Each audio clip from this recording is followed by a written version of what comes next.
ეს არ არის გადაცემა ყველა მნიშვნელოვან საკითხზე. ეს არ არის გადაცემა ყველა მოვლენასა თუ ფაქტზე. ეს არის გადაცემა ერთზე. კვირის ერთ მთავარ საკითხზე. ერთ მოვლენაზე. ერთ ფაქტზე. მაგრამ ორ მხრივად. ორ წყაროსთან გადამოწმებით. ორი ინტერვიუს სახით. ჩვენ თქვენთან მოგვაქვს განსხვავებული აზრი. მოგესალმებით, მადლობა რომ დრო გამონახეთ ჩვენთან შესახვედრად. მესალმებით ჩვენს მაყურებელს ნასმენელს და ვეტყვი რომ ჩვენ გარკვეულწილად დაგვებედა წელიწადში რამდენჯერმე გვიწევს საუბარი ფულად საკრედიტო პოლიტიკაზე ამ გადაცემაში, იმიტომ რომ პრობლემა ლართან დაკავშირებით აწუხებს ჩვენს აუდიტორიას და მე ვიტყვი რომ მართლა აწუხებს განსაკუთრებით თბილის გარეთ მცხოვრებ მოსახლეობას. ბოლო პერიოდშიც გარკვეული გაუარესება აქვს კურსთან დაკავშირებით და გვესმის ბატონო რომან რამდენიმე სხვადასხვაგვარი მოსაზრება თუ რა მიმოქმედა ამჯერად ლარის კურსზე. დავიწყოთ ფაქტორებით, რა მიმოქმედა, რასთან გვაქვს საქმე. მოგესალმებით. მოგესალმებით. ლარი ახსენდება მოსახლეობას ყოველ შემოდგომაზე და რაღაც გაუჩინა ესეთი შიშები, როგორც ფობიები, როგორც იტყვიან. და ეს დაადასტურა მთავრობამაც ბიუჯეტის განხილვისას, რომ თურმე ლარის გაუფასურების მიზეზი ყოფილა მოლოდინები. რა თქმა უნდა, ეს ასე არ არის. მაგრამ როდესაც მოლოდინს უჩენ ადამიანებს, რომ რაღაცა მოხდება, ეს ნიშნავს ცუდ რამეს, ეს მდობლობას ნიშნავს. გარკვეული მოლოდინი ბუნებრივი არის, მაგრამ ის რომ ახლა ამ მოლოდინებზე ააგო მთელი ფულად საკრედიტო პოლიტიკის თეორია არ არის სწორი. რატომ არ ველოდით ლარის გაუფასურებას იმ 9 წლის განმავლობაში? რატომ იყო რომ შემოდგომა ზამთარში ლარი პირიქით ხარდებოდა. ზოგიერთმა ახალ წელსაც კი დააბრალა ჯერ 2 თვე დარჩენილი ახალწლამდე, როდესაც იმ პერიოდში საახალწლოდ პირიქით ლარი მყარდებოდა, ვინაიდან ადამიანებს ჰქონდათ თავის დანაზოგი დოლარები, გამოქონდათ ისინი კონვერტირებას ახდენდნენ ლარებში და ამ შემთხვევაში გადაწყვეტდნენ ლარის გამყარებას. ამიტომ ეს არის თავის მართლება. თუ წინათ რაღაცა გარკვეულ ფაქტორებს აბრალებდნენ, ნაწილობრივ სწორი იყო, ბუნებრივი იყო საგარეო შოკებიც. შემდეგ სხვადასხვა მტრებს ეძებდნენ, სპეკულაციებს მოეხსენიებდნენ კომერციული ბანკებისას. აი ახლა ფინანსთა მინისტრმა ბრძანა რომ თორემ ლარს აუფასურებს Facebook პოსტები. მოლოდინებს საერთოდ გამორიცხავთ როგორც ფაქტორს, საერთოდ არ აისახება, თქვა მოსახლეობის აღქმა, განწყობა, აი ამ ვალუტის კურსზე არ არსებობს ეს ფაქტორი, რომ იქონიებდეს გავლენას, საერთოდ გამორიცხავთ. მოლოდინები ყველაფერზე აისახება, მით უმეტეს ეგრე ნობელის პრემია მიიღო წელს. ერთ-ერთმა ეკონომისტმა, რომელიც ეკონომიკის ფსიქოლოგიურ ასპექტებს სწავლობდა. მაგრამ გააჩნია მოლოდინების, ასე ვთქვათ, ხარის, რატომ გიჩნდება მოლოდინი. რატომ ჩნდება ეს მოლოდინი? მაშინ თქვენ გითხარით რა, საიდან აქვს ადამიანებს ცუდი გამოცდილება, მაგრამ რატომ არ იყო მოლოდინი 9 წლის განმავლობაში? რატომ იყო აბსოლუტურად სტაბილური ლარი?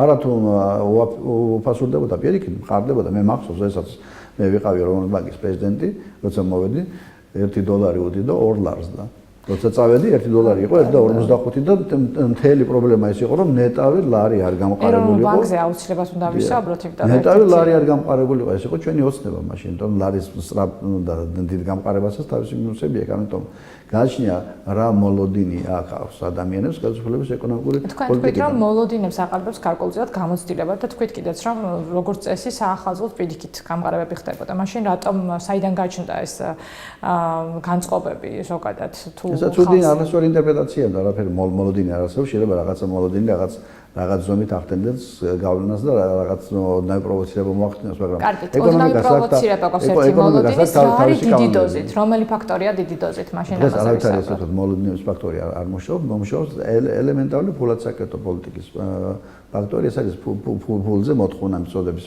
ფაქტორი.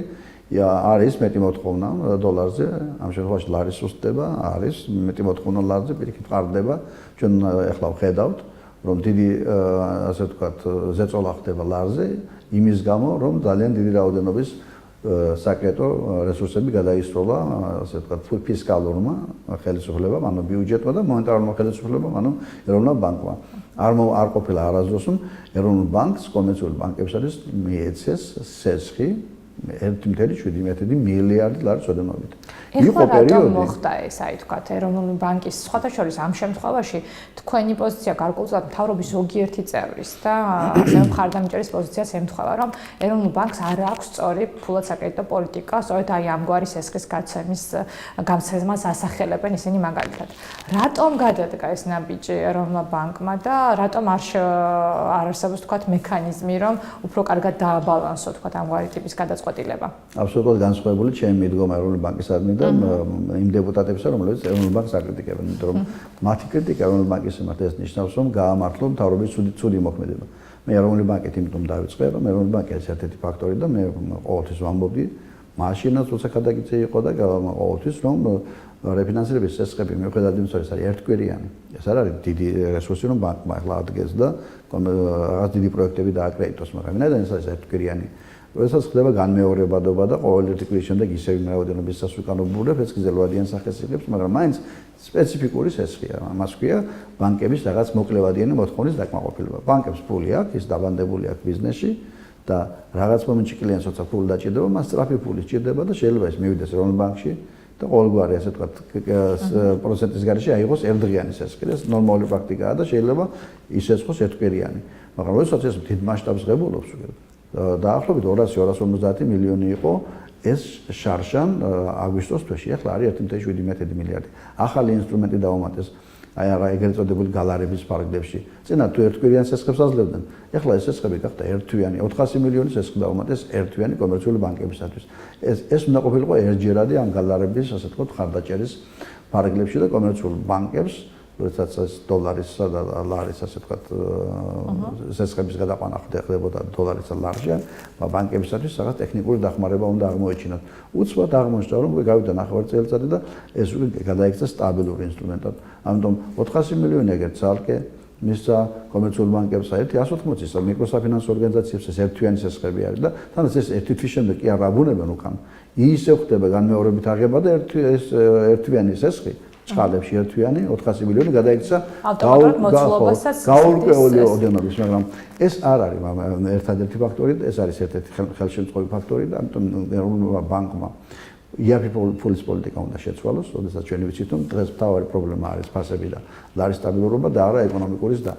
ეკონომიკური ზრდა ანუ იაფი ფულის პოლიტიკა არსებობს. დიახ, რა თქმა უნდა, დღეს არსებობს იაფი ფულის პოლიტიკა, მაგრამ ამ იაფი ფულის პოლიტიკას ეწევა არა მხოლოდ ეროვნული ბანკი. დაპირება იყო 2012 წელს და ამიტომ ეს ტერმინი ცოტა გვენიშნა იაფი ფულის არსებობა და ან თქვენ ამ პრეს პოლიტიკა ხორციელდება. რაღაცა იაფი ფული მთავრობის პირველი ლოზუნგი იყო და გაჩნდა იაფი ფული ბიუჯეტიდან დაიწყოს მილიარდების ხარჯვა, აკეთხმ ხნათესო, აგერ სოფლის მეურნეობაში მილიარდ დახარჯეს და მივიღეთ კურიოზული სურათი, მილიარდ დაიხარჯა სოფლის მეურნეობაში და სოფლის მეურნეობა ფიზიკურად შემცირდა.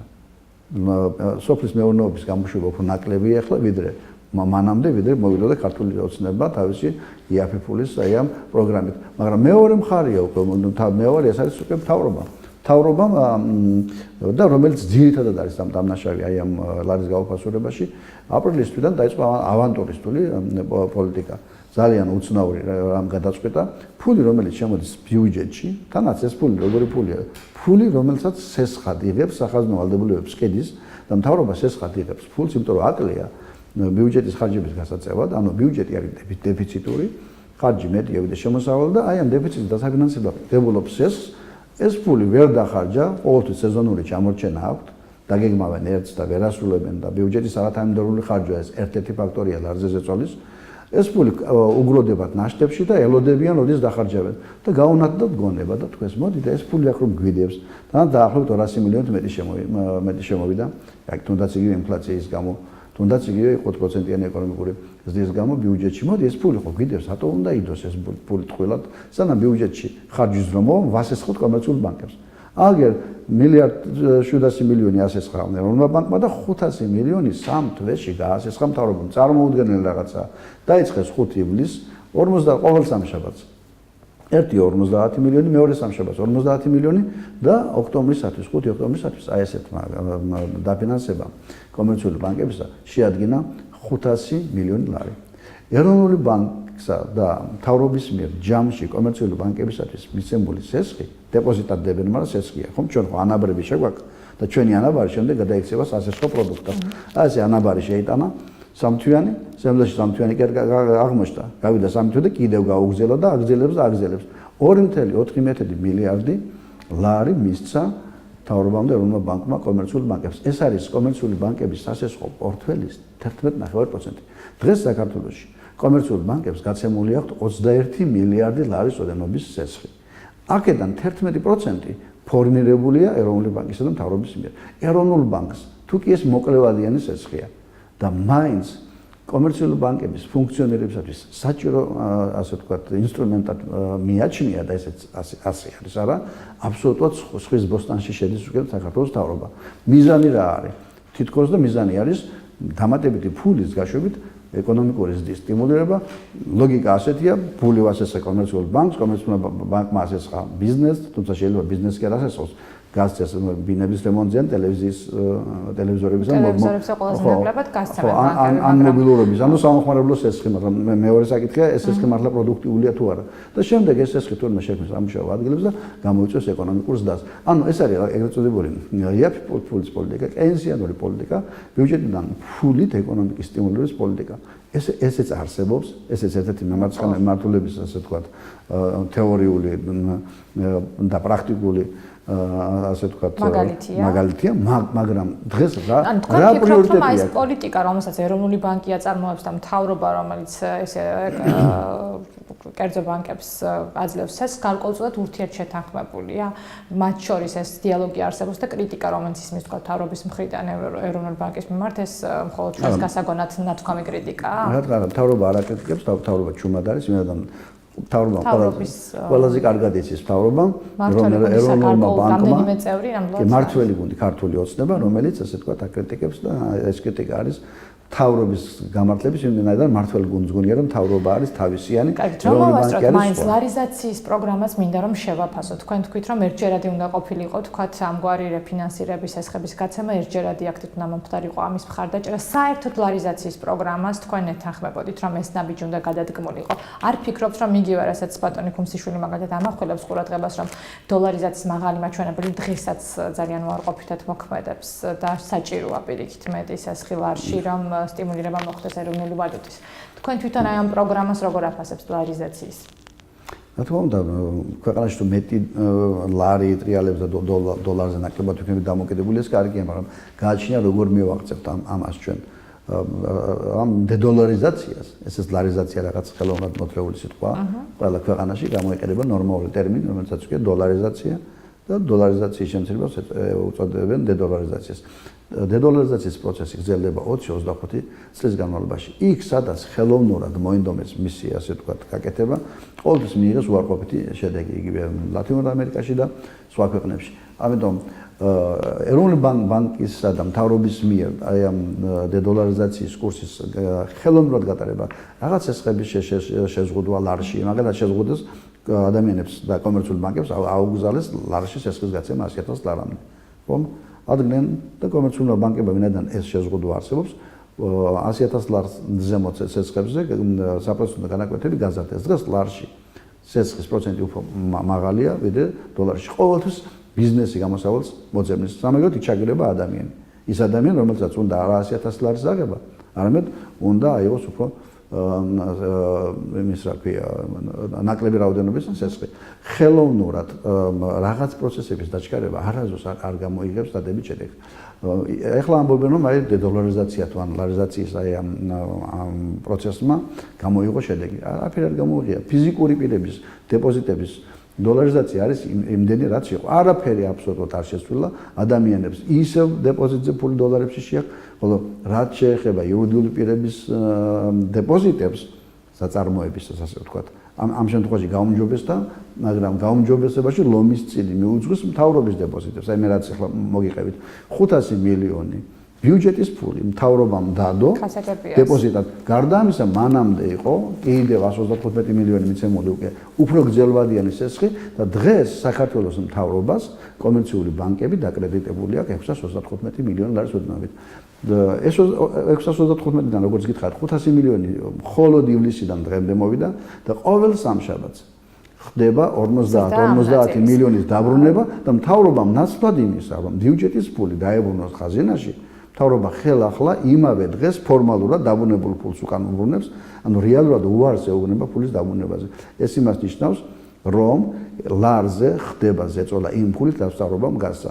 კომერციულ ბანკებს რომ დაეწყოთ თავისი გრაფიკით, თუნდაც 5 ოქტომბრიდან სამთვიანი სესხები იყო, ხომ 5 ოქტომბრიდან ყოველ სამშაბათს 50 მილიონი ლარი, რომ დაებრუნებინა კომერციულ ბანკს ხაზინისათვის, ეს ნიშნავდა, რომ მას მოუწევდა, რა თქმა უნდა, საიდანღაც ბიზნესიდან ან საიდანღაც ფულის ამოღება, ბუნებრივია ფულის მასა შეამცირებს, მთავრობას გონია რომ ეკონომიკურ აქტივობას შეამცირებს და ისევ ამბობ პრიორიტეტი არ ესმის მთავრობას. დღეს პრიორიტეტი კი არ არის ხელოვნური სტიმულირება ეკონომიკური ზრდის არამედ დღეს პრიორიტეტი არის ფასების სტაბილურობა და ლარის სტაბილურობა. არ იქნება ლარის სტაბილური, მაშინ ეკონომიკური ზრდაც არ იქნება, იქნება უმუშევრობა, განადგურდება მცირე ბიზნესი, როგორც ეხლა მოხდა, გაიზრდება ფასები, ლარის გაუფასურება აუცილებლად გამოიწვევს ელექტროენერგიის ფასის ზრდას. ეს დეკემბერში აუცილებლად მოხდება. და ასე შემდეგ, ამიტომ მთავრობას არ ესმის პრიორიტეტები. ამიტომ მას აქვს მიზანი კარგი ეკონომიკური ზრდა, მაგრამ მას აქვს ეკონომიკური ზრდისთვის დასახული ძალიან ცუდი გეგმა, რაც საბოლოო ჯამში ფასების ზრდასა და ლარის გაუფასურებაში გამოიხატება. ანუ ფული რომ დაებრუნებინა საკუთარი მთავრობას, დღეს ლარს არავითარი პრობლემა არ დაუდგება. გასაგებია თქვენი ეს პოზიცია, გარკვეულად პროგნოზებზე უკვე გადახვედით, მინდა მცირედი პროგნოზი გავაკეთოთ მაინც რა იქნება ლართან დაკავშირებით უახლოეს ხანებში. მაინც არის საუბარი, ეს მაინც სეზონური განწყობების მიხედვით გამოწვეული რყევები იყო და გადაიტანს ლარი ამ ამბავსაც. თქვენი პროგნოზი როგორია და რაღაც მცირედ რჩევებიც რომ მივცეთ უბრალო მოქალაქეებს, მცირე ბიზნესის წარმომადგენლებს, რა და როგორ შეიძლება მათ გადაწყვიტონ უახლოეს ხანებში.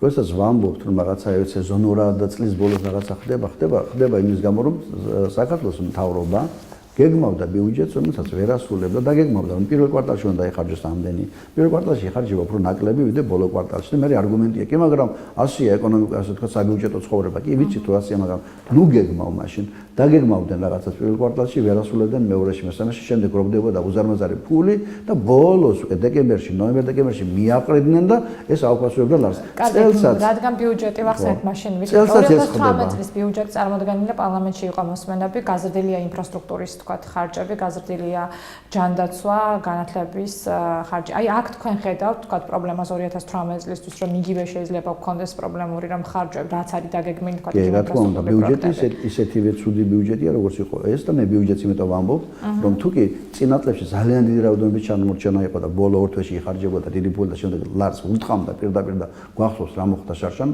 მთავრობა ბიუჯეტის დასამტკიცებლად მოვიდა და ეხლა რაღაცა გაზრდილი ხარჯები არ აქვს წლის ბოლოს პირიქით საუბრობენ რომ 2017 წლის ბოლოს უფრო ნაკლებად ხარჯავს უკვე ეხლაც იგივე სცენარი მეორდება, ოღონდ ნაკლებით ეხლა არის ჩამორჩენა 400 მილიონი და სწორედ იქითკენ მივიდივარ რომ კითხვა გამოუვა ლარს და შემდეგ ყველაფერი დამოკიდებული როგორ დახარჯავს ამ ფულს მთავრობა. კვლავ არის ჩამორჩენა. აი დღეისათვის დახარჯულია ბიუჯეტიდან 9.1 მილიარდი ლარი. ბიუჯეტი არის 11.5 მილიარდი დაახლოებით, ანუ დარჩენილ სადღაც ორ თვეზე ცოტა ნაკლებში უნდა დაიხარჯოს სადღაც 2.3 მილიარდი, როცა წინა თვეებში საშუალოდ იხარჯებოდა 800-900 მილიონი. ანუ იგივე ბიუჯეტის არათანმიმდევრული ხარჯა, ძველი ჩამორჩენის გადმოტანა ნოემბერ-დეკემბრის თვის შენარჩუნებულია. დამოკიდებულია როგორ მოიქცევა მთავრობა. რაღაც ხარჯებს შეაყოვნებს, შეკვეცავს, როგორ უნდა შეკვეცო, ორი თვე დარჩენილი. დროზე უნდა ეფიქრათ, 3-4 თვის წინ უნდა ეფიქრათ, რომ ეს ჩამორჩენა არ ყოფილიყო, ან თუ კი ჩამორჩენა იქნება, უბრალოდ არ უნდა დახარჯო და დამთავრდა. არ უნდა მისცე რომელიღაც ხარჯვა ერთეულს, რომელია შენთვის თავარი, რომელიღაც გზის გაყვანაზე თანხა არ გადარიცხო და შეაყოვნო თანხა და გადავიდეს მომავალ წლისთვის თუ ლარი გაუფასურდეს.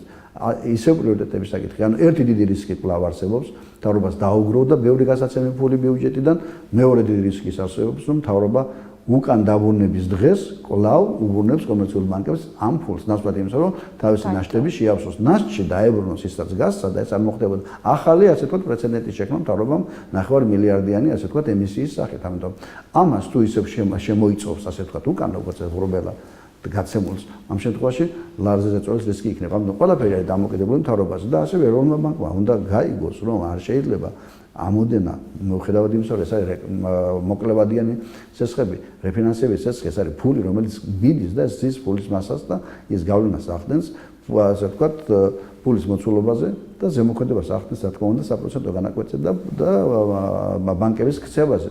ამიტომ რა არის ეროვნული ბანკისთვის დღეს მთავარი?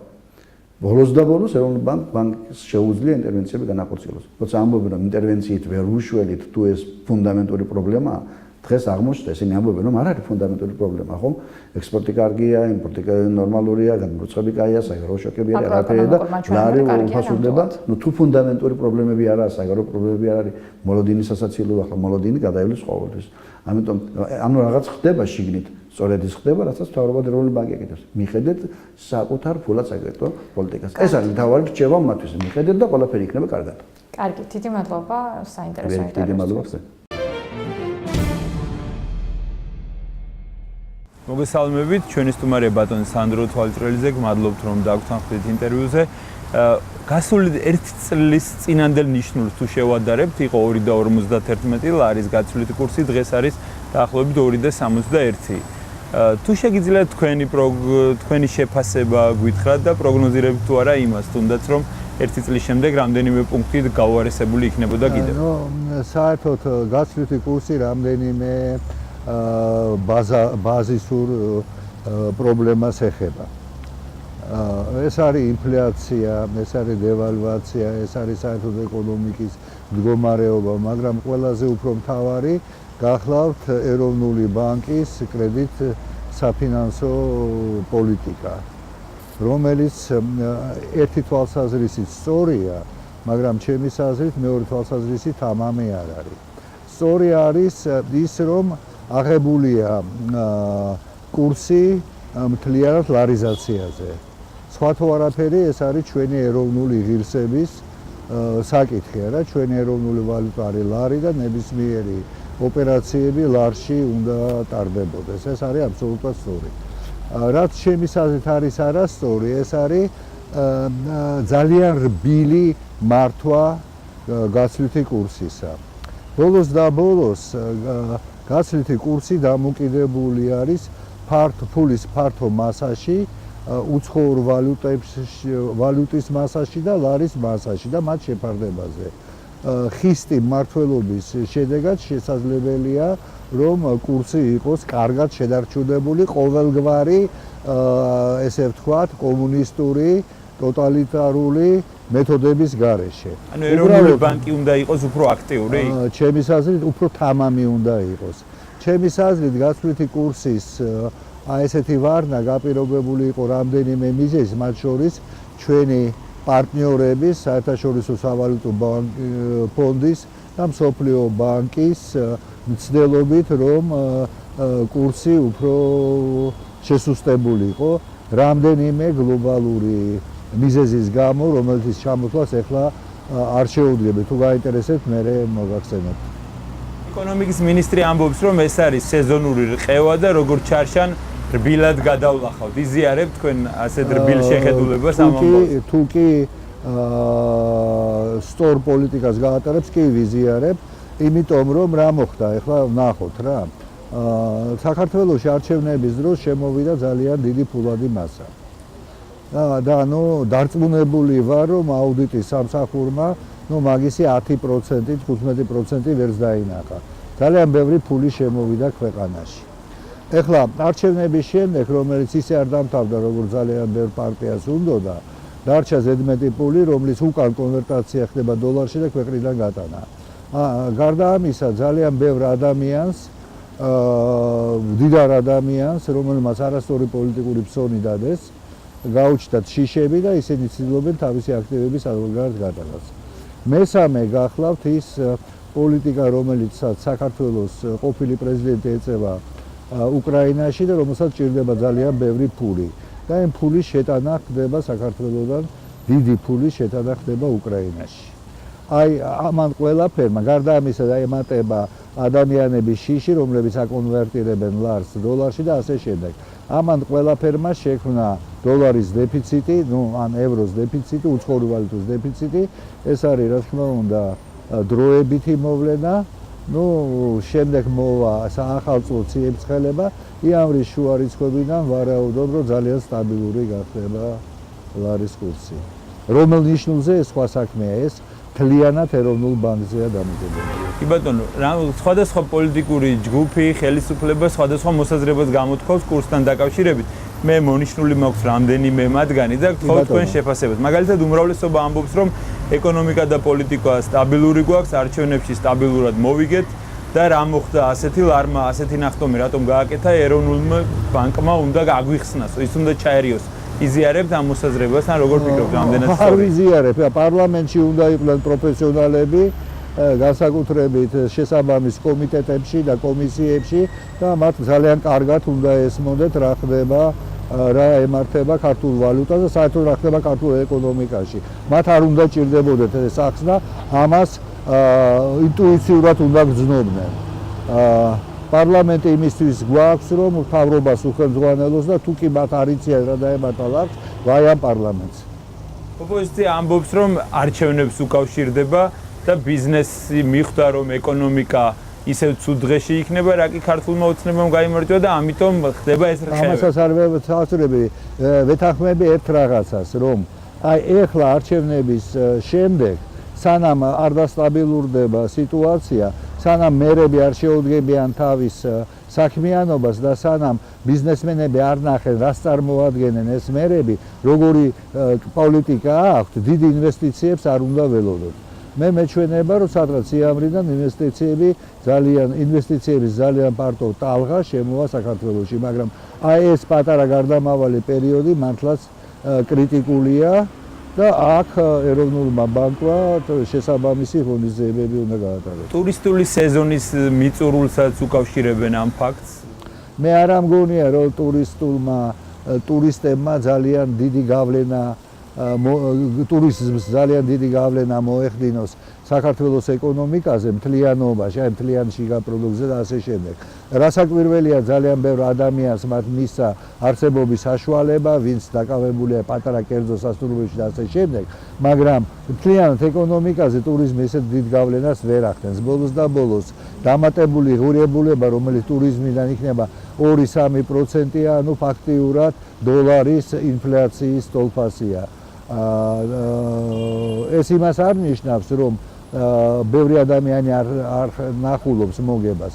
მე ვლაპარაკობ საერთოდ ეკონომიკური პარამეტრების ზრდაზე.